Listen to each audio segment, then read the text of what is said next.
I used to believe that silence meant loneliness, but I was wrong. With time, I realized it was the sound of my own healing, and I've learned that peace doesn't always show up with answers. Sometimes it arrives only when you finally stop running from the woman you've been avoiding inside yourself. It's strange how silence can have its own sound. My name is Margaret, and I'm 68 years old. I never thought I would have to learn how to live alone. But life has a way of surprising you even when you think you have already lived through all its chapters. I used to wake up every morning to the sound of my husband's footsteps and the laughter of my children echoing down the hallway. Now mornings come quietly. The clock ticks louder, the refrigerator hums like a lonely song, and sometimes I find myself speaking out loud just to hear a human voice, even if it's only my own. I wasn't always like this. I loved people, loved gatherings, loved being the center of a busy home. But after my husband passed and my children moved away, the days started to blend together in a slow rhythm of chores and memories. I filled my time with simple things like watering plants, folding laundry, baking bread, but none of it filled the emptiness. There is a particular kind of ache that comes when you realize the world has moved on without you. One evening, I sat in my living room wrapped in a blanket, scrolling through my phone like I always did before bed. I wasn't really looking for anything, just letting my fingers wander over the screen as if they could touch a bit of life through the glass. That's when I saw a message from my daughter. She had written, "Mom, maybe try joining an online group. Something you like, books or crafts, anything. You might enjoy it." I remember laughing softly. Me, on the internet? I could barely manage to send her photos without cutting off someone's head in the frame. Still, her words stayed with me that night. When I went to bed, I kept thinking about it. Maybe she was right. Maybe I needed to stop clinging to the past and start finding a way to be part of the world again, even if that world lived on a screen. The next morning, I made myself a cup of coffee and sat in front of my old laptop. It took forever to load. I didn't know where to begin. I typed slowly, searching for something that felt safe. I have always loved books, the smell of old paper, the way words can take you somewhere else. So I searched for a book club. That's when I found it, the Golden Readers Club. The name felt warm somehow. I clicked join, and after a few minutes, a small notification appeared saying I was accepted. It felt like being invited into someone's home. That evening, I sat nervously in front of the laptop again. My heart was pounding as I clicked on the link for the group meeting. The screen flickered, and suddenly there they were, faces from all over, smiling, chatting, laughing. I froze for a moment, unsure if I should speak. But then someone said, "Welcome, Margaret. We're glad you're here." Just like that, the tension melted away. I smiled awkwardly at first, but it felt good. That night, I mostly listened. They discussed a novel I hadn't finished reading, but I enjoyed hearing everyone's opinions. It reminded me of those evenings long ago when my husband and I would talk about books by the fire, his glasses sliding down his nose as he tried to make a serious point. When the meeting ended, I felt something I hadn't felt in years, a spark of belonging. The next day, I reread the book they had discussed, just to keep up for the next meeting. I found myself underlining passages, writing little notes in the margins like I used to. For the first time in so long, I wasn't counting hours. I was losing track of them. Over the next few weeks, I became braver. I spoke up during discussions, shared my thoughts, and even made a few jokes that made everyone laugh. I couldn't believe how good it felt to be heard. The loneliness that had once sat like a weight on my chest began to lift. My days had meaning again. I woke up each morning with a reason to get ready, to make coffee, to sit by the window and read. One evening, after a particularly lively discussion about a mystery novel, one of the women messaged me privately. She said, "You have such a thoughtful way of seeing stories, Margaret. Have you ever thought about leading one of our sessions?" I stared at the screen for a long time. Me? Leading? I almost said no out of fear, but something inside me whispered, yes. And so I did. The following week, I led my first discussion. I was nervous, my hands trembling, but once I started talking, it felt natural. I spoke about how stories mirror our own lives, how even the saddest endings can hold a kind of beauty. When the meeting ended, everyone clapped. I laughed, embarrassed but proud. That night, I sat in the quiet again, but it wasn't lonely anymore. It was peaceful, the kind of quiet that feels earned. I realized that connection doesn't always need touch or proximity. Sometimes it just needs courage. The courage to reach out, to speak, to try something new. I didn't know it yet, but that little book club was about to change everything for me. The night after leading that first discussion, I couldn't sleep. My heart was still full from the laughter and the kind words everyone had shared. It had been so long since I felt proud of myself for something new. I lay in bed, staring at the faint glow of the lamp on my nightstand, listening to the wind brush softly against the curtains. The room didn't feel as heavy as it used to. There was a calmness that almost felt like a companion. I realized that I had spent years hiding from the world, thinking that my story had already been written. But that evening showed me I could still add new chapters if I was brave enough to pick up the pen again. The next morning, I woke up earlier than usual and made my coffee with a smile. The sun filtered through the kitchen window, painting golden lines across the counter. I sat with my mug in both hands and opened my laptop. The notifications from the book club were already there. A few people had thanked me for leading. Others suggested books for our next read. I replied to each one, slowly, enjoying the small conversations that bloomed from my fingertips. It felt good to be part of something again, even if it existed only on a screen. As the days passed, I started to notice subtle changes in myself. I no longer dreaded mornings. I brushed my hair, put on lipstick even when I had nowhere to go. I played soft music while I cleaned, and sometimes danced a little when no one could see. It was like rediscovering small pieces of the woman I had once been, the one who laughed easily and found beauty in ordinary things. One afternoon, as I was knitting by the window, my phone buzzed with a video call from one of the book club members named Helen. I hesitated before answering because I still wasn't used to seeing my face on camera, but I tapped accept anyway. Her smile filled the screen. She said she just wanted to check on me and talk a little outside the group. We ended up chatting for over an hour about everything from books to family to our favorite desserts. When the call ended, I sat quietly for a long time, thinking how a stranger from across the world had just made my afternoon brighter. That night, I looked through the club page again and saw that someone had posted about starting a crafting circle alongside the book club. I clicked the post curiously and saw pictures of hand-painted bookmarks and knitted scarves. My heart warmed immediately. I had been knitting since I was young. It was something my mother taught me, and though I had not touched my yarn basket in months, I still kept it by the couch like an old friend waiting patiently. Without thinking, I commented that I would love to join. The next week, the crafting group had its first meeting. I sat surrounded by colorful yarn, scissors, and the faint scent of lavender from the candle burning nearby. When the meeting started, I saw familiar faces from the book club and a few new ones. We laughed about our clumsy stitches and shared stories about what we were making. I decided to knit a small blanket with soft cream-colored wool. It felt symbolic somehow, like weaving something whole out of the threads of loneliness that had once wrapped around me. With each loop and pull, I felt lighter. It was not just about crafting, but about connection, about giving life to something with my hands, while sharing pieces of my heart with people who understood. Over the following weeks, my schedule began to revolve around these meetings. My children noticed the change in me too. My daughter called one evening and said, "Mom, you sound like your old self again." I smiled at the sound of her voice and told her I was learning new things. She laughed softly and said she was proud of me.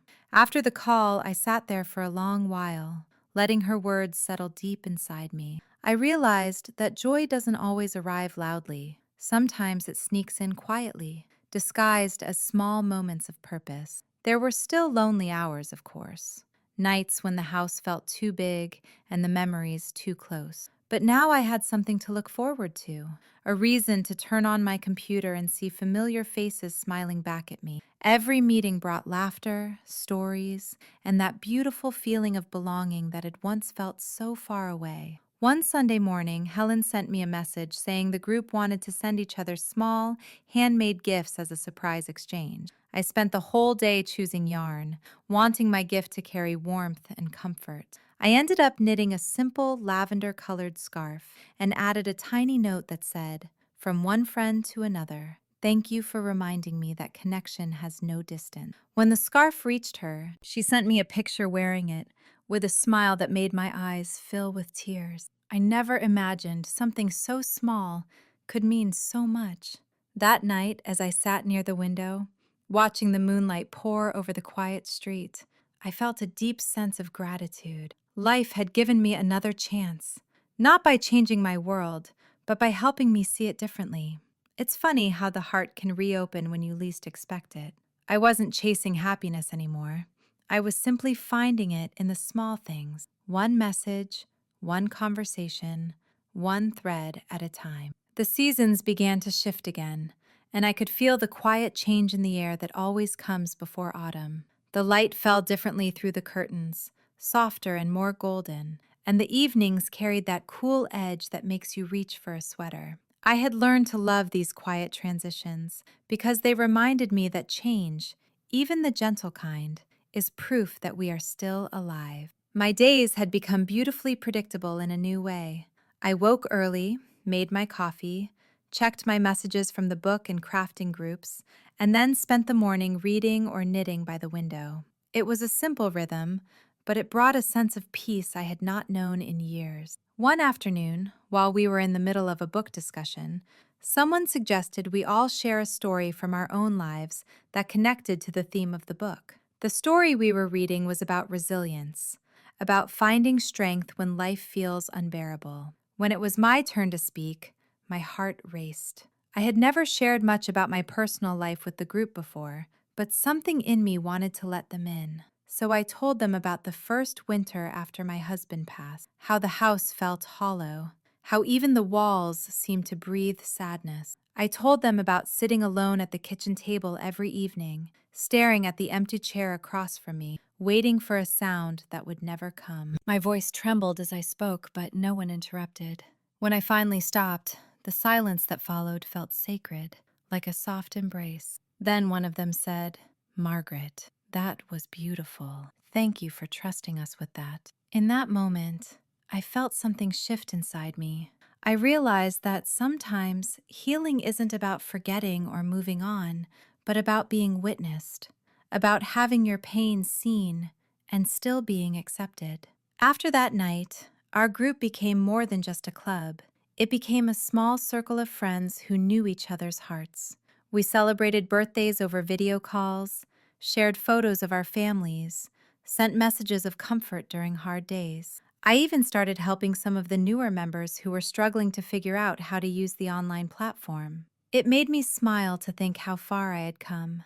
The same woman who once couldn't even log in properly, now guiding others. There was one new member, a woman named Clara, who reminded me a little of myself. She was shy, hesitant to speak, and often apologized for taking too long to find her words. One evening, after a meeting, I sent her a message to tell her she didn't need to rush, that her thoughts mattered. She replied with a simple "thank you" and a heart emoji.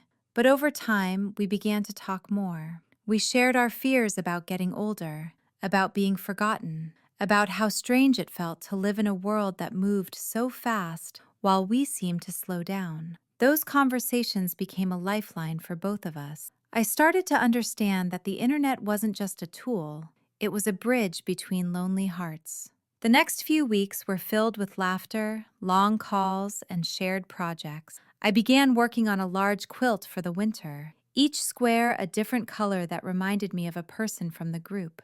Helen's square was a soft yellow because she always made me think of sunlight. Clara's was a pale blue because her voice was calm and gentle, like the sky before dusk. Mine was a deep rose, the color of old love that never really fades. I spent hours stitching those squares together, feeling a sense of purpose in every thread. One evening, while finishing the last corner of the quilt, I caught a glimpse of my reflection in the window. The woman looking back at me seemed familiar, yet different. There was still gray in my hair and lines around my eyes, but there was also a quiet glow that hadn't been there before. I realized I wasn't just rebuilding a routine, I was rebuilding myself. That night, I wrapped the finished quilt around my shoulders and sat in my favorite chair with a cup of tea. The house was quiet as always, but it didn't feel empty anymore. I looked at the photos on the wall, my children smiling, my husband holding me close in an old picture, and I whispered softly, "I'm doing all right." It felt like a promise, not just to him, but to myself. The next morning, I woke to a message from Clara. She wrote, "Margaret, you've inspired me to start painting again. I stopped years ago, but seeing your joy reminded me that it's never too late."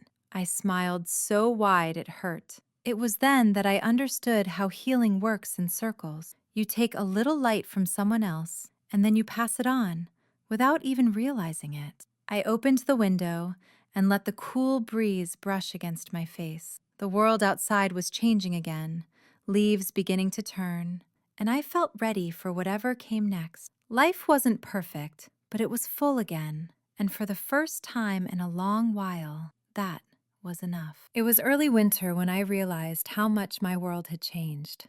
The air had that sharp chill that seeps into your bones, but instead of dreading it like I used to, I found comfort in the quiet it brought. The mornings were still my favorite.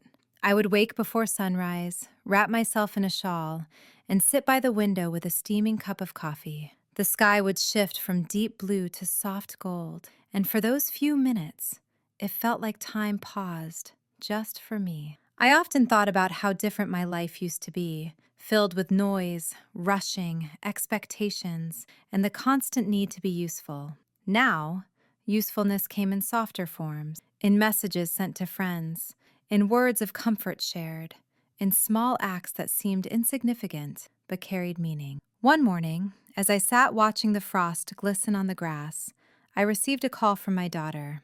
Her voice was full of that hurried energy I once lived in. She asked if I had thought about visiting for the holidays. I hesitated. The idea of traveling, of being surrounded by noise and movement again, felt both exciting and exhausting. She must have sensed my pause because she said, "Mom, it would mean a lot to the kids."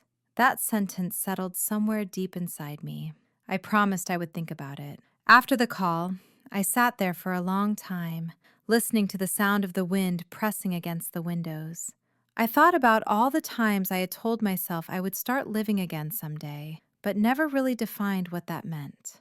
Maybe living wasn't about doing big things or going far away. Maybe it was simply saying yes to moments that pulled you gently out of your comfort zone. I looked at the quilt draped over the back of the chair, each color a reminder of connection, and I made up my mind. I was going to go. The next week, I started preparing in small ways. I made lists, packed gifts, and even bought a new scarf that felt soft against my skin. I caught myself smiling in the mirror, half nervous, half excited. Clara cheered me on through messages, telling me to take pictures and promised to share everything when I returned. When the day finally came, I stood at the door with my suitcase beside me and took a deep breath. The air outside was cold and sharp, carrying that scent of snow that always made me nostalgic. The trip felt longer than I remembered, the world outside the window moving faster than I was used to. But when I arrived and saw my daughter standing there with her children running toward me, something inside me melted. Their laughter filled the air, their little arms wrapping around my legs, and for the first time in years, I felt the weight of loneliness lift completely. The days that followed were full and bright.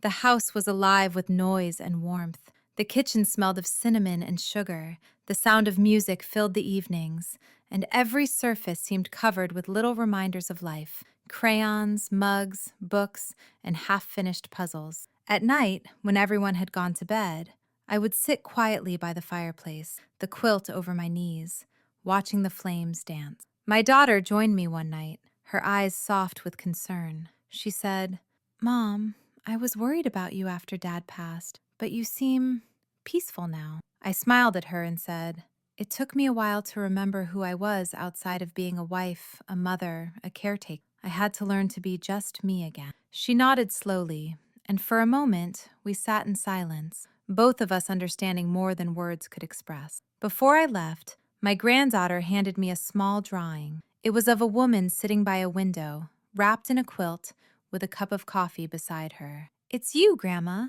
she said proudly. I laughed and felt tears sting my eyes. That little picture was a mirror of my quiet mornings, captured by someone too young to know what solitude means, yet somehow she had seen it in me. On the journey back home, I kept that drawing folded inside my bag, touching it every now and then as if it were a secret talisman. When I reached my doorstep again, the house felt different. Not empty, but calm, like it was waiting for me to fill it with new memories.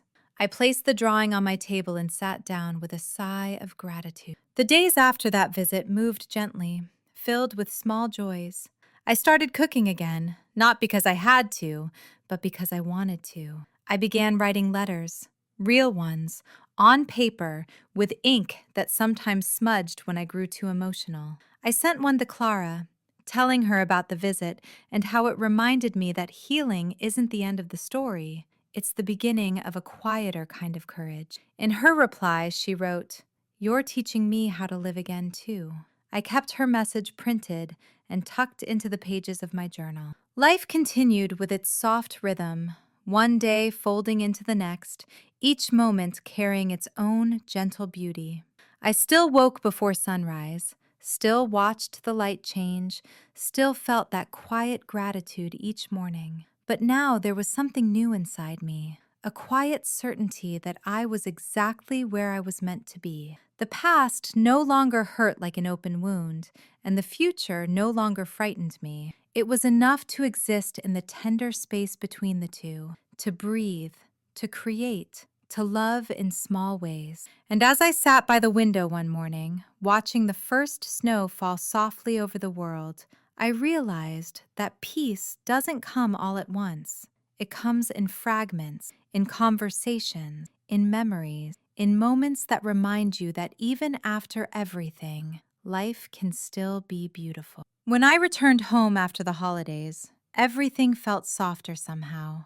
The walls, once heavy with silence, now seemed to hold a kind of warmth I hadn't felt in years. The photo of my family on the mantel caught the morning light, and for the first time, it didn't sting to look at it. I unpacked slowly, folding the children's drawings, the little gifts they'd made for me, and tucking them into corners where I could see them every day. The house smelled faintly of pine and cinnamon from the candles I'd brought back, and it made the quiet feel alive. That night, I sat in my favorite chair by the window and opened my laptop. Notifications blinked softly on the screen, tiny reminders that the world was still waiting beyond my four walls. I logged into the Golden Readers Club, and before I could even say hello, Clara's voice came through, full of joy. "You're back!" she said. The others greeted me one by one, their faces lighting up the screen, and suddenly I was surrounded again, not by noise, but by connection. I told them about my trip, about the children's laughter, the smell of fresh cookies, the way my granddaughter had drawn me by the window. They listened with warmth, each of them nodding, smiling, sharing stories of their own holidays and small miracles. That night's discussion wasn't really about books. It was about family, memory, and how love changes with time, but never disappears. I felt the glow of belonging spread through me like a soft blanket. After we signed off, I sat there for a long time, staring at the reflection of my face in the darkened screen. The woman looking back at me wasn't the same one who had stumbled through loneliness months ago. There was light in her eyes now, the kind that comes from quiet strength. The next morning, I decided to start a new project, something of my own. I pulled out an old notebook, one that had been sitting on a shelf collecting dust, and began to write. Not anything formal or planned, just pieces of thought and memory, fragments of feelings that had nowhere else to go. I wrote about my husband, about our first home, about the days when the kids were small and life was loud and messy. I wrote about the silence that followed, the ache, the rediscovery of myself through strangers who became family. I didn't realize it then, but those pages became my mirror, a way of seeing myself clearly for the first time in years. Writing felt like breathing again. I shared a few of my stories with the book club one evening, my voice trembling at first, but growing steady as they listened. When I finished, there was a long pause before Clara said softly, "You should share these with more people." The thought scared me. I wasn't a writer, not in the way people imagine, but her words stayed with me. The next week, I created a small blog, the kind no one might ever find, and began posting my stories there. Simple, honest pieces about aging, connection, and finding peace in unexpected places. I gave it a name that meant something only to me and pressed publish. I thought it would end there, but messages started coming in, one by one, from people I'd never met, telling me my words had touched them, that they too had felt lost and found comfort in my stories. I sat reading those messages with tears streaming down my cheeks. The idea that my little corner of reflection could reach someone across the world felt like magic. It reminded me that kindness has a way of circling back, even when you think no one is listening. Days began to follow a gentle rhythm again. Mornings for writing, afternoons for reading, evenings for the club. I found joy in the ordinary, in the smell of coffee brewing, the softness of the quilt under my hands, the faint hum of conversation through my laptop speaker. My days weren't empty anymore. They were quietly full. Sometimes I would pause and think about how afraid I had once been of change, how convinced I was that life had passed me by. But it hadn't. It had simply shifted, asking me to find beauty in a different shape. One night, while preparing dinner, I thought about my husband again. I could almost hear his laughter, the way he used to tease me when I burned the toast. Instead of sadness, a smile crept across my face. Grief had softened into memory, and memory had turned into gratitude. That's the thing about time. It doesn't erase what we've lost. It teaches us how to carry it differently. A few weeks later, Clara told me she was planning to visit. The thought of meeting her in person filled me with a mix of nerves and excitement. When she finally arrived, we hugged like old friends who had known each other forever. We spent the whole afternoon talking, drinking tea, and laughing until our sides hurt. Seeing her in my home felt surreal, like two worlds colliding, the digital and the real. And yet it was seamless, natural, like it was always meant to happen. Before she left, she looked around my little house and said, "It's beautiful here, peaceful. I can see why you write so well." I smiled, feeling a warmth spread through my chest. After she was gone, the quiet returned, but it didn't feel lonely. It felt sacred, as if the walls themselves were holding all the love and stories I had gathered. That night, as I wrote my last line before bed, I looked out at the stars and whispered a thank you for the silence that had once scared me, for the connection that had saved me, and for the courage to begin again, even when I thought it was too late. The weeks after Clara's visit passed in a gentle rhythm, like waves lapping at the shore. Each morning I woke with a quiet sense of purpose that I hadn't felt in years.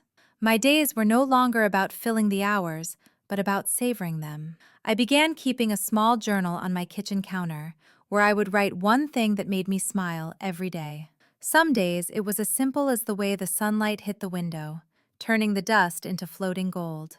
Other days it was a message from one of the women in the club, or a comment left on my blog from someone who said my story made them feel less alone. I started realizing that connection didn't always come in grand gestures. It came in the small things, the shared words, the laughter through a screen, the quiet understanding between two people who had never met in person but somehow spoke the same emotional language. One evening during our weekly meeting, Clara suggested that we each start a little project to share with the group, something that showed a piece of who we were. I thought about it for a while, unsure what I could offer. I wasn't an artist or a photographer, but then it came to me. I decided to start a segment on our club page called Stories from the Quiet House. Every week, I would post a small reflection about something I noticed, something simple but meaningful. The first one was about the way I watched the rain fall that afternoon, the rhythm of it against the glass, how it reminded me that even storms could sound like music if you listened long enough. When I shared it, I expected polite comments and nothing more, but the response surprised me. People began sharing their own moments of stillness. One woman wrote about her morning walks and the way the air smelled just before sunrise. Another wrote about tending her small garden, how each flower felt like a conversation with herself. I read every word with tears in my eyes. My quiet little life had become a thread connecting others to their own peace. That realization filled me with something warm and unshakable. The internet, once so foreign to me, had become a lifeline, a place not just for learning, but for living. It was strange to think how it had all begun with loneliness, with a woman who could barely figure out how to turn her camera on. Now it was my window to the world. Months went by, and with each one, I felt myself growing lighter. The memories that used to weigh me down now felt like gentle companions. Evenings were still my favorite time of day. After dinner, I would make a cup of chamomile tea, turn on my small lamp, and join the club meeting. We talked about everything: books, love, loss, and the beauty of aging gracefully. Sometimes we laughed until we cried, and other times we just sat in comfortable silence, letting the presence of each other fill the room. One night, as I listened to the others talk, I realized how far I had come from that woman who used to fill her days with distractions just to avoid the silence. Now, I sought it out. It had become my friend, my teacher. Through quiet, I had learned to listen again, not just to others, but to myself. I began to see beauty in my reflection, in the silver strands of my hair, in the lines that marked the years I had lived. I had spent so long mourning who I used to be that I almost missed the woman I had become. Around that time, one of the younger members of our group, a girl in her 20s, sent me a private message. She said she looked up to me, that reading my posts helped her believe life didn't end after loss or age. Her words humbled me. I thought back to all the nights I had sat crying in this same chair, convinced that my story was over. Now, here I was, helping someone else begin theirs. It felt like a full circle, a quiet redemption. I started holding small virtual gatherings for those who wanted to share their personal stories. The first one was intimate, just 5 of us, but the emotions ran deep. Each person spoke about something they had lost and something they had found. When it was my turn, I told them about the night I joined the club, how my hands had trembled as I clicked that button, how afraid I was of being seen.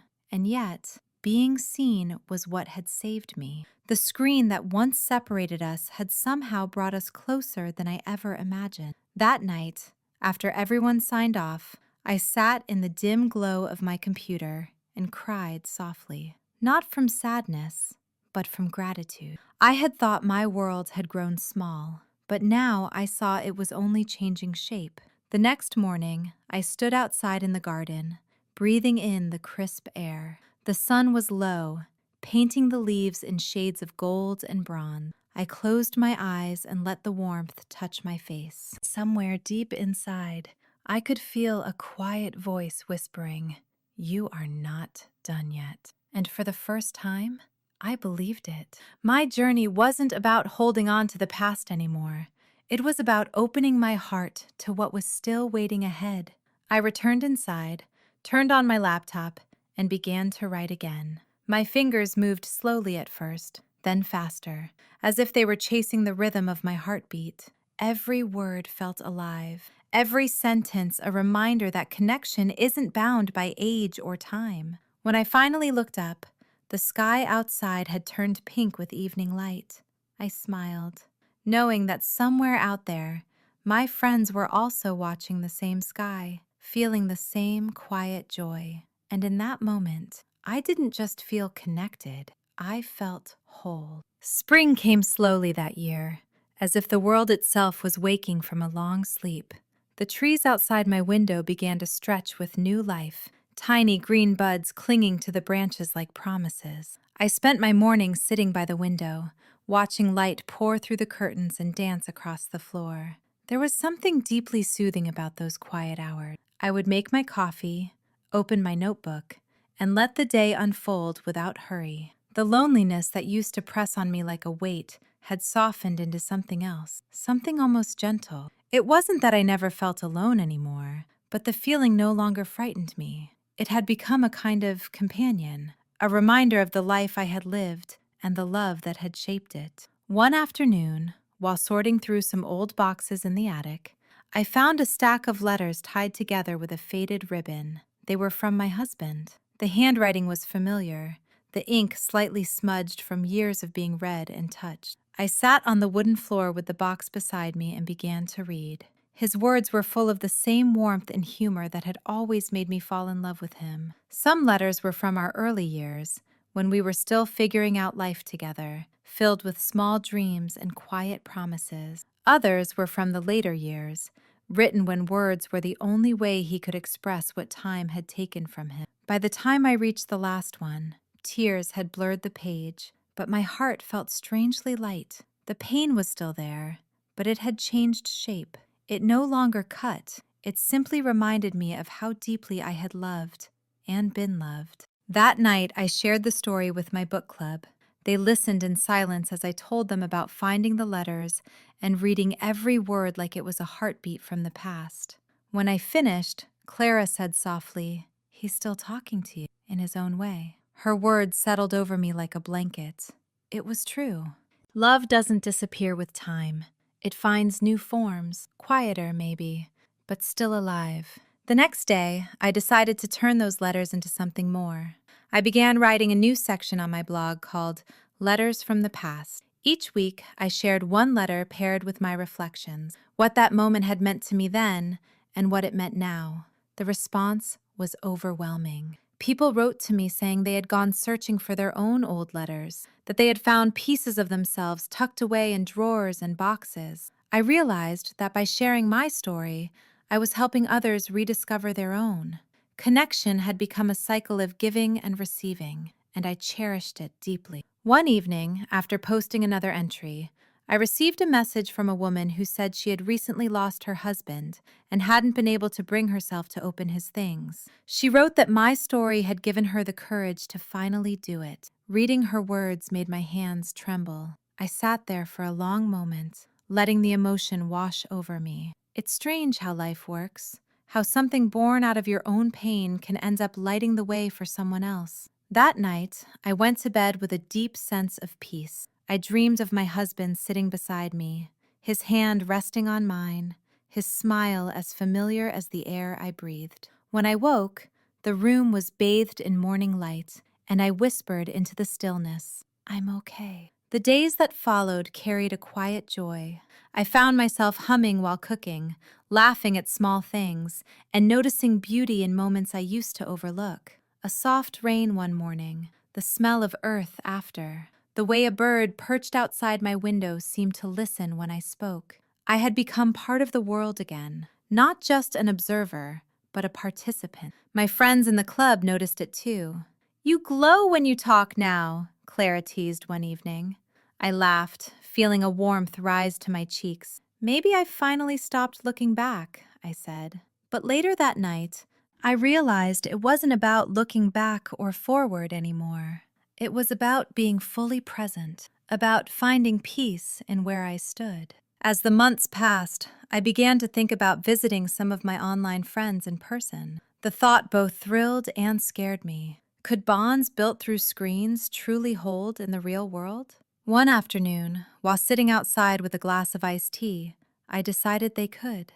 Connection, after all, was never about proximity. It was about presence. I started planning small trips, reaching out to those who had become so much a part of my daily life. The first visit was with a woman named June, who lived only a few hours away. We met at a small cafe, and when I saw her walking toward me, it felt as if I was meeting an old friend. We hugged tightly, both of us laughing and crying at the same time. We spent hours talking, our conversation flowing as naturally as it had online. When I returned home that evening, I felt something shift inside me. It was as if the world had grown wider, richer, and I was ready to explore it again. That night, as I sat by the window watching the stars appear one by one, I thought about how far I had come. The woman who once feared silence now embraced it. The woman who once felt invisible had built a community of souls connected by stories.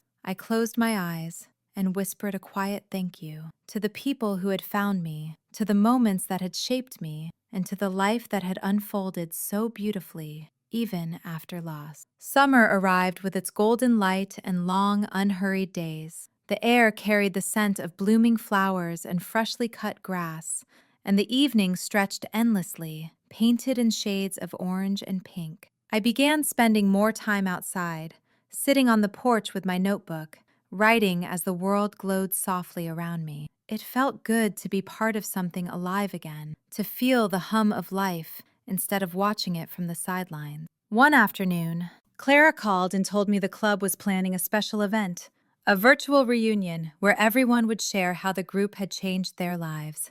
I smiled at the thought. It had been almost a year since I joined, and in that time, I had gone from a woman afraid to speak to someone whose words had found meaning. I agreed to take part and even volunteered to share my story. The night of the reunion, I lit a candle beside my computer, the soft flame flickering like a heartbeat.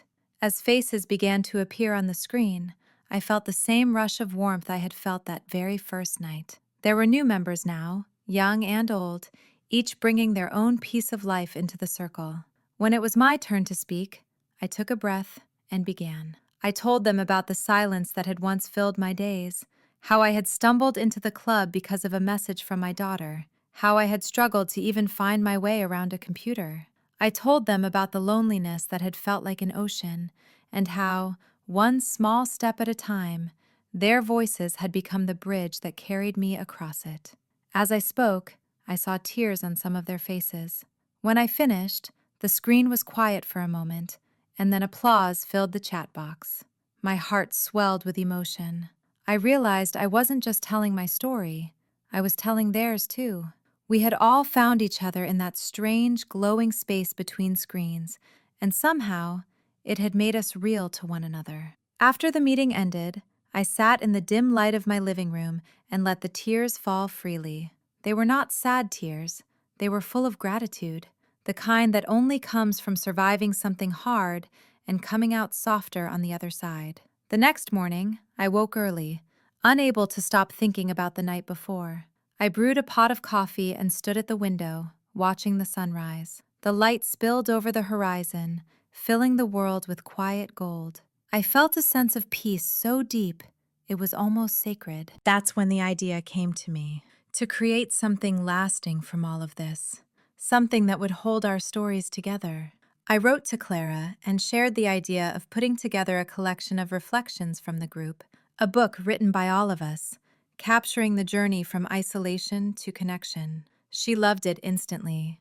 Within a week, everyone had sent their pieces. Some were short and simple, others long and poetic, but each one carried the same thread of truth. I spent my evenings reading through them, laughing, crying, and feeling the weight of shared humanity in every line.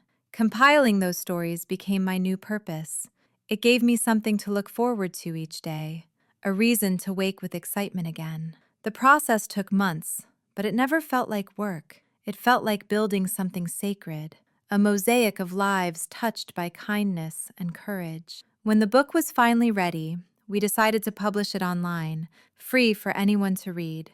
We called it Voices Through the Light. The response was beyond anything we imagined. People from all over the world began reaching out, sharing how the stories had moved them, how they too had found hope in unexpected places. It was humbling to think that something born out of our loneliness had become a beacon for others. I often sat at my desk, reading the messages that poured in, feeling tears of joy prick my eyes. One message stood out. It was from a woman who wrote, "I thought I was the only one feeling invisible. Then I found your book. Now I know I'm not alone." I printed her message and pinned it above my desk. It became my reminder that healing often starts in the quiet corners where no one is watching. Around that time, my daughter called again. She told me how proud she was, how amazed she felt that her mother had done something that touched so many lives. I laughed and told her it all began because of her little message telling me to try the internet. She chuckled and said, "I guess you proved me right, Mom." After the call, I sat back, thinking about how life had come full circle. The same screen that once made me feel distant had brought me closer to people than I ever imagined possible. The silence I used to fear had become the space where I listened, created, and grew. As summer began to fade into the cool whispers of autumn, I found myself reflecting more often. My heart felt open, light, and full of wonder. I realized that age didn't mean endings. It meant unfolding. It meant having the courage to begin again, even after everything had changed. One evening, I stepped outside as the sun was setting. The sky was a wash of color, gold melting into pink, pink into deep blue. I closed my eyes, took a breath, and smiled. Somewhere, across time and distance, my friends were probably watching the same sky. The thought made me feel connected in a way words could never fully describe. I went back inside, sat down at my desk, and began to write again, not for an audience, but for the simple joy of it. Because writing, like living, had become my way of saying, I'm still here, still learning, still loving, still alive. Autumn came quietly that year. The air grew cooler, and the light softened into that honey-colored glow that made everything look touched by memory. The trees outside my window turned amber and crimson, their leaves drifting to the ground like slow, graceful goodbyes. I began to notice how time moved differently now. The days didn't feel rushed anymore. Each one felt deliberate, like a chapter being written carefully rather than hurriedly flipped through. I spent my mornings writing by the window, wrapped in a blanket, the steam from my coffee curling into the crisp air. The book had changed more than I expected. It wasn't just a project anymore. It had become a bridge between my past and my present, a thread connecting me to the world beyond my walls. Letters still came from readers, each one like a heartbeat from someone who had felt seen. Some shared their pain, others their healing. But every message reminded me that stories are how we keep each other alive. One morning, I received an invitation from a small community group that wanted me to speak at their event about the book. My first instinct was to say no. The thought of standing before a crowd, even a small one, made my palms sweat. But something inside me whispered that I should. I had spent so long learning to find my voice. Maybe it was time to let others hear it too. So I agreed. The event was held in a cozy hall lined with old photographs and wooden chairs that creaked when people sat down. As I waited for my turn to speak, my heart pounded so loudly I could hear it in my ears. When they called my name, I walked to the front, my hands trembling slightly. But the moment I began to speak, something shifted.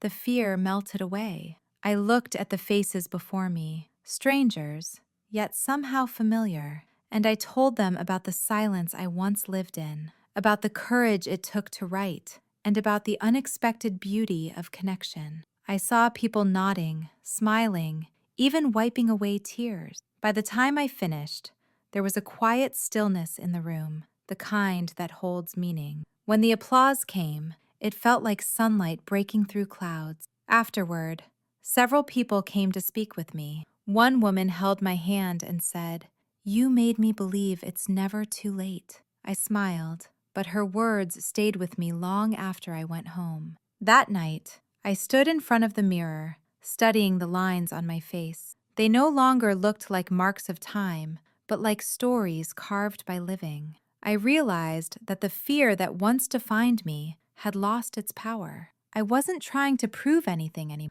I was simply living truthfully, and that was enough. As the weeks passed, I began receiving more invitations. Libraries, community centers, and small gatherings wanted me to share my story. Each time I spoke, I felt more at ease, more connected. It wasn't about performance. It was about honesty. I told my story the way it happened, messy, real, and full of quiet strength. Somewhere in those moments, I rediscovered parts of myself I had forgotten existed. I started keeping a small journal again, one that wasn't for anyone else's eyes. I filled it with small details, the smell of rain, the sound of laughter drifting from a nearby park, the warmth of a stranger's kindness. It became my way of staying grounded, of remembering that life's beauty often hides in ordinary things. One afternoon, while sorting through old photographs, I found a picture of myself from years ago. I was standing in front of the shop I used to run, smiling, full of plans. For a moment, I felt a pang of nostalgia, that bittersweet ache that comes from realizing how much time has passed. But then I smiled back at that younger version of myself. She had no idea that life would take her here, that loss and change would eventually lead to something deeper. I placed the photo in my journal and wrote beneath it, "She became her own beginning." That night, I went for a walk under the fading sunlight. The air smelled of wood smoke and fallen leaves, and the sound of crickets filled the quiet spaces. I passed the park where children were playing, their laughter echoing into the dusk. It made me think of how life continues, always moving forward, always renewing itself. I stopped for a moment to watch the sky turn violet and gold, and I whispered a small prayer of gratitude for the simple gift of still being here. When I returned home, I sat by the window again, the same place where so much of my story had unfolded. I looked out at the darkening sky and thought about everything that had changed. I wasn't the same woman who had once feared the silence. I had built something meaningful from it. I had found community, purpose, and courage in places I never expected. Yet the most powerful change was internal. I had learned how to listen to others, to the world, and to myself. The quiet that once haunted me had become a companion, one that taught me to see the small miracles hidden in every day. As autumn deepened, I felt a quiet contentment settle over me. My days were simple but full. I spent mornings writing, afternoons walking, evenings talking with friends I once only knew as faces on a screen. Sometimes we still met online, laughing and sharing updates, our connection stronger than ever. It amazed me how something intangible could feel so real. On the last day of October, I sat on the porch wrapped in a shawl, watching the last leaves fall. Each one drifted slowly, twirling before landing softly on the ground. I thought about how beautiful endings could be when you learned not to fear them, because every ending, I realized, carries the promise of something beginning quietly beneath it. As I sat there, the wind brushed my hair, carrying the faint scent of pine and smoke. I closed my eyes and smiled. Life had taught me many things, but perhaps the most important was this: that healing doesn't always arrive like a storm or a revelation. Sometimes it comes softly, like autumn light through the trees, changing everything without making a sound. Winter crept in softly that year, wrapping the world in a calm silence that felt almost sacred. The mornings were colder now, and I found comfort in simple things like the warmth of my blanket, the hiss of the kettle, and the faint glow of light breaking through the curtain. My days began slower, and I no longer rushed to fill them. I had learned to savor the quiet, to find meaning in the pauses between things. It felt like life had finally found a rhythm that matched my heartbeat. One evening, as I sat by the window watching the first snow fall, I received a message from one of the women in my online group, a young teacher named Clara. She told me how my story had inspired her to start writing again after years of doubt. She said she wanted to learn from me, to find courage in her own voice. Her message touched something deep inside me. I remembered how lost I once felt, searching for someone to tell me I could still begin again. Now, somehow, I had become that person for someone else. It was humbling and beautiful all at once. I decided to mentor her, not formally, just as one woman guiding another through the long, uncertain path of rediscovery. We began talking often, sharing drafts and dreams, and soon our conversations became a part of my routine. Through her, I saw a reflection of my younger self, the same fears, the same hunger to be understood. But I also saw how differently I viewed those things now. Age hadn't made me weaker. It had softened me, shaped me, taught me to trust the unfolding. I encouraged her to write truthfully, even when it hurt, to allow the pain to speak instead of silencing it. And in guiding her, I healed a little more of myself, too. By midwinter, I had been invited to speak at a live online event hosted by a creative community that had once been just a name on my screen. This time, it wasn't just a small group. Hundreds of people from different places were expected to attend. When I saw the message, my heart skipped. The old fear flickered for a moment, but it didn't stay. Instead, there was an almost tender acceptance. Fear, I realized, wasn't something you outgrow. You just learn to walk beside it. The day of the event arrived. I sat in front of my computer, adjusting the light, smoothing my sweater, and taking slow breaths. My reflection in the screen looked calm, wiser, and oddly serene. When the event began, faces started appearing on the screen, smiling, waiting, curious, and then I began to speak.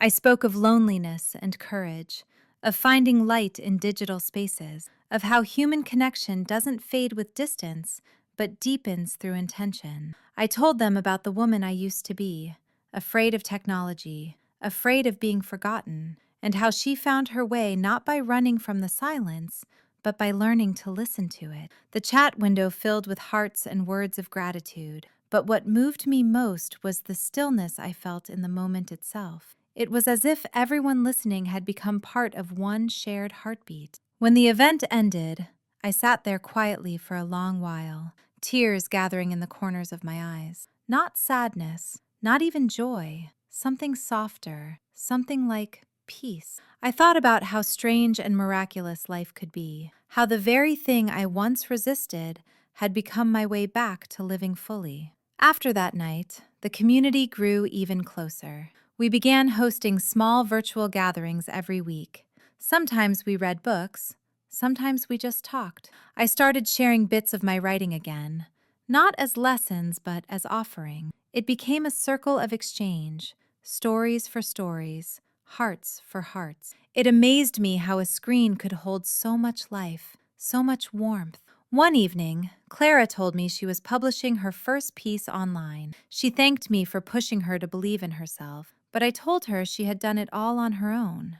When she smiled and said, "You gave me permission to begin," I felt my throat tighten. It reminded me of how far I had come from those first awkward attempts to send an email or join a video call. What once terrified me had turned into my bridge to the world. Later that winter, I decided to start something new, a small online writing circle for older women who wanted to share their stories but didn't know how to begin. I announced it casually on the forum, not expecting much. By the next morning, there were over 30 responses. It felt like a quiet movement had begun, a gathering of voices that had long been silent. When we held our first session, I could see the nervousness in their faces, the same hesitation I once carried. I told them, "You don't need to be perfect, you just need to be honest." Slowly, one by one, they began to speak. Their words filled the space with laughter, grief, hope, and memories that stretched across decades. I sat there listening, deeply moved, realizing that this was more than just a workshop. It was a circle of healing. After everyone logged off, I stayed a while longer, staring at the empty screen that still seemed to hum with their presence. I whispered to myself, "We are never too late to begin again." That night, I lit a candle and watched the flame flicker against the window pane. Snow was falling softly outside, the world hushed and still. I felt an ache of gratitude in my chest, for the loneliness that once broke me, for the fear that pushed me forward, for the people who entered my life when I least expected them. I understood now that technology hadn't just connected me to others, it had reconnected me to myself. The woman who once felt invisible had found her place not by returning to the past, but by embracing the present fully, with all its imperfections and wonders. As I watched the flame dance, I thought about the little moments that had brought me here, the trembling hands learning to type, the first hesitant messages, the unexpected friendships, the late-night laughter shared across screens. All of it had been leading to this quiet understanding. Life doesn't stop offering new beginnings just because we age. It only waits for us to say yes. When I went to bed that night, The house felt warm in a way it hadn't in years. The wind whispered softly outside, and for the first time in a long while, I didn't feel alone. I drifted to sleep with a smile, carrying a sense of calm that reached deeper than happiness. It was something steadier, something lasting, a peace born from finally finding where I belong. Spring arrived quietly that year, as if it didn't want to startle the world awake. The snow melted in soft sighs, and the earth began to show its colors again. I opened my windows one morning and breathed in the scent of wet soil and blooming flowers, and it felt like I was breathing in hope itself. I had always loved this season, the way it carries promise without saying a word, the way it teaches you that everything lost can return in another form. My life felt the same. There was a lightness in my steps again, a quiet joy in my routines. I still spent my mornings with coffee and my laptop, but it no longer felt like a substitute for company. It felt like a doorway to something larger than myself. My online writing circle had grown faster than I could have imagined. Women from every corner of the world joined us each week, their faces glowing softly on the screen, their voices trembling and brave as they shared stories that had been buried for decades. Some spoke of lost loves, others of sacrifices made for family, others still of dreams they had once chased and then quietly let go. Each story carried a heartbeat, and together, they created a rhythm that filled the space with something sacred. Listening to them, I often thought about how many untold stories exist in this world and how many hearts ache simply to be heard. It made me wonder why I had waited so long to share mine. One afternoon, I decided to write my own story, fully. Not bits and pieces like I had shared before, but the whole thing from the beginning. The laughter, the grief, the silence, the rediscovery. I wanted to leave something behind, something my children and grandchildren could hold when I was no longer around to tell it. So I began to write. It wasn't easy at first. The memories came in waves, some tender, some sharp enough to make my hands tremble on the keyboard. I wrote about my childhood, the simple joys of growing up before the world became complicated. I wrote about meeting my husband, the way his laughter used to fill every room, the way we built a life together, one small dream at a time. I wrote about raising our children, the sleepless nights, the chaos, the love that lived in every corner of our home. And then I wrote about losing him, the day everything changed, the unbearable stillness that followed. There were moments I had to stop, close my eyes, and breathe through the ache. But I kept going. The more I wrote, the more I felt something shift inside me. It was as if I was giving the pain a home outside of myself, setting it down gently so I could finally walk forward without its full weight. Weeks passed, and my story grew longer, fuller, more honest. When I finally finished, I didn't publish it anywhere. I printed it out, page after page, until I held the whole thing in my hands. I tied it with a ribbon and placed it in the drawer beside my bed. It wasn't for the world. It was for me and for those who loved me. A quiet record of a life that had been ordinary in many ways, but meaningful in every one of them. The following week, I shared the idea with the women in my group. I told them to write their stories too, not for an audience, not for perfection, but for remembrance. Soon, the group became a kind of living archive, a collection of human experiences woven together through words and time. It amazed me to see how healing poured out through storytelling, how women who once doubted their voices now spoke with certainty and grace. One woman said, "I feel like I found myself in the spaces between the lines." I smiled, because I knew exactly what she meant. That night, after everyone logged off, I sat alone with a candle flickering beside me. I thought about how far I had come from the woman who couldn't even create an online account without panicking. The woman who feared silence now sought it. The woman who felt forgotten now helped others find belonging. It was a strange, beautiful transformation, like watching a flower bloom after a long winter. My children noticed the difference in me too. When they visited, they often teased that I had more friends online than they did. I laughed with them, but deep down, I felt proud. It wasn't just about technology or learning new things.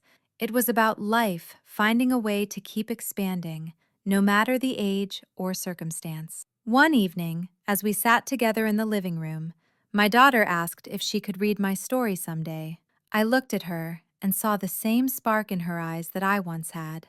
Yes, I said softly, but only when you're ready to understand it fully. She smiled and nodded, and I knew that day would come.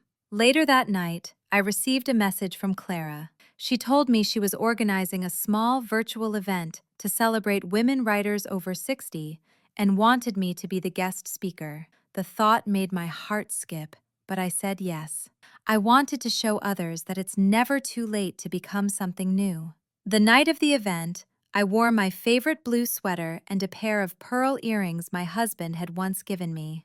When I logged in, the screen filled with faces, some familiar, some new, but all shining with anticipation. I spoke from the heart, telling them that age is not a wall, but a doorway, that loneliness can be a beginning if we let it guide us toward connection. When I finished, there was a pause, then applause, and finally, laughter and tears. It felt like a circle of women holding each other through words. After everyone left, I stayed for a moment, looking at my reflection on the darkened screen.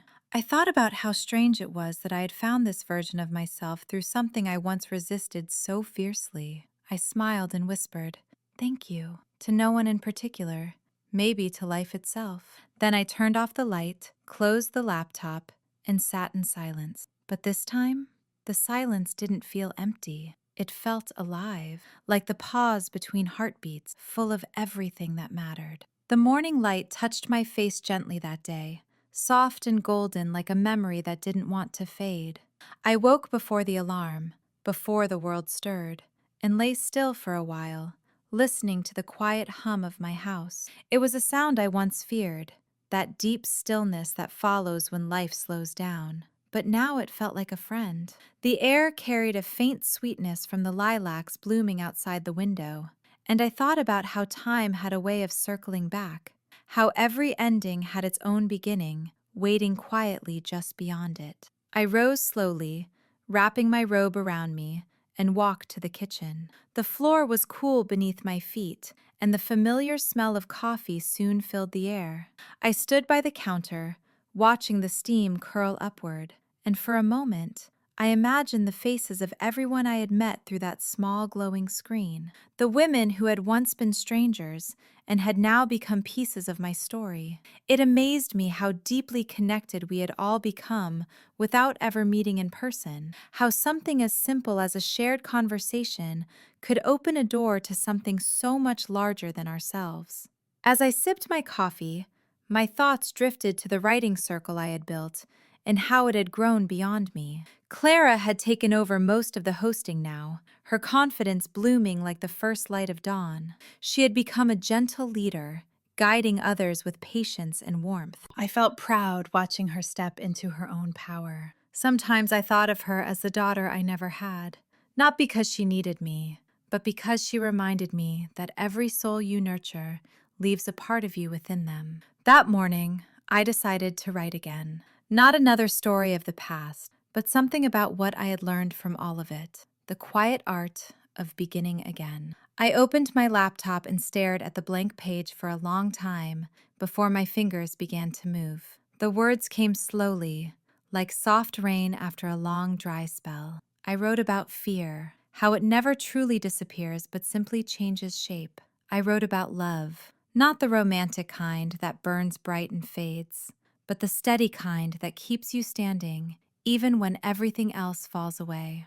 I wrote about the power of listening, how sometimes the most healing thing we can do for another is to simply let them be heard. Hours passed without me noticing, and by the time I stopped, the sun had shifted across the room. The page before me was full, and so was my heart. Later that afternoon, I received a message from one of the newer women in the group, an 80-year-old named Ruth, who had just shared her first story. She wrote, "Margaret, I was so nervous, but you made me feel safe." Her words brought tears to my eyes, because I remembered being that woman once, afraid of my own voice.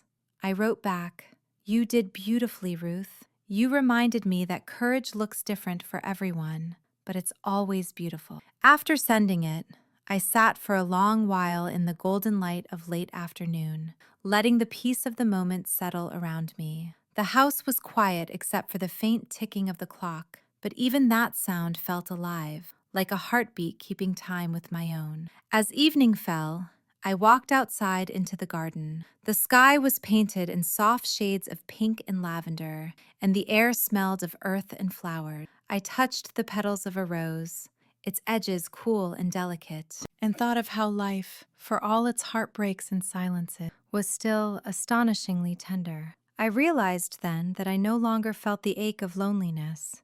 The emptiness that once haunted me had turned into space, space for joy, for memory, for all the new connections I had made. The garden glowed softly as the first stars began to appear, and I whispered a quiet thank you to the universe, not for what it had given me, but for what it had taught me to give myself. That night, I hosted the final meeting of our season's writing circle. I told them I would be taking a break to focus on my own work, and though there were a few sighs of disappointment, there was also understanding. Clara promised to keep it going, and I knew she would. During our goodbyes, someone asked me what lesson stood out most to me after all these years. I paused, looking at their faces on the screen, each one glowing softly in the light of their rooms. Then I said that it's never too late to learn how to love life again. Sometimes we just need to be brave enough to reach across the silence. The screen filled with hearts and messages, and for a moment, I could almost feel their presence around me, warm and real. When the call ended, I closed the laptop gently, my reflection fading from the glass. I sat for a long while in the soft dark, listening to the hum of the night outside. I thought of my husband, my children, the women who had become my friends, and the countless moments that had brought me here. I wasn't the same woman who once sat in this house afraid of silence. I had grown into someone who could sit quietly and still feel surrounded by life. Before bed, I walked to the window and looked out at the stars scattered across the sky.